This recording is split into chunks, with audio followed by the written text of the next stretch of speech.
మహబూబ్నగర్ జిల్లాకు చెందిన 20 మంది విద్యార్థులు జిల్లా స్థాయి క్రీడా స్కూలి సెలక్షన్లో క్రీడా స్కూల్స్కు ఎంపికయ్యారు. మహబూబ్నగర్ మెయిన్ స్టేడియం ఉచిత శిక్షణ ద్వారా విద్యార్థులకు సరైన శిక్షణ ఇచ్చి క్రీడా స్కూల్స్కు ఎంపికయ్యే విధంగా తీర్చిదిద్దిన అథ్లెటిక్ కోచ్ సునీల్ కుమార్ గారికి విద్యార్థుల తల్లిదండ్రులు అభినందనలు తెలిపారు.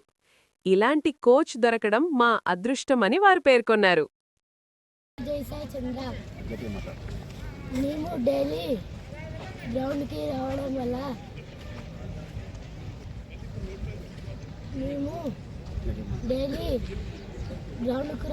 వల్ల ఫోర్ స్కూల్కి సెలెక్ట్ అయినాం.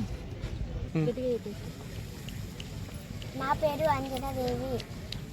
మేము గ్రౌండ్కి రావడం వల్ల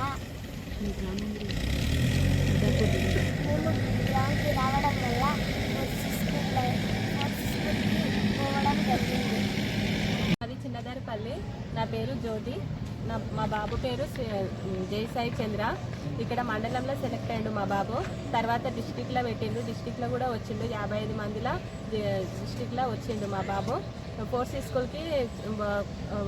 స్కూల్కి పంపాలని ప్రయత్నం చేస్తున్నాము. స్టేట్లో మే 1న ఉంది, పోవాలి. అక్కడ స్టేట్లో వస్తే సీటు కన్ఫర్మ్ అవుతుంది. మాకు నా పేరు పద్మ. మాది పెద్దపూర్ గ్రామం. అక్కడి నుంచి మాది నారాయణపేట జిల్లా. అయితే కోచ్ కోసము మామనార్ జిల్లాకు వచ్చిన. ఇక్కడ కోచ్ మంచిగా ప్రాక్టీస్ మా పిల్లలకు స్పోర్ట్స్ స్కూల్ దాని గురించి ప్రాక్టీస్ చేపిస్తున్నాము. మంచిగా సునీల్ సార్ మంచిగా కోచ్ ఇస్తున్నాడు. మా పిల్లలు కూడా మంచిగా చేయడం జరిగింది. దానివల్ల మా పిల్లలకు స్పోర్ట్స్ స్కూల్లో సీట్ రావడం కూడా చూస్తున్నాడు. జిల్లాలో వచ్చింది. నెక్స్ట్ నేను చెప్తాం. సేమ్ లాస్ట్కు మాకు చాలా సంతోషంగా. తెలంగాణ మొత్తంలో 33 జిల్లాల్లో మన మహబూబ్నగర్ డిస్టిక్ వచ్చేసి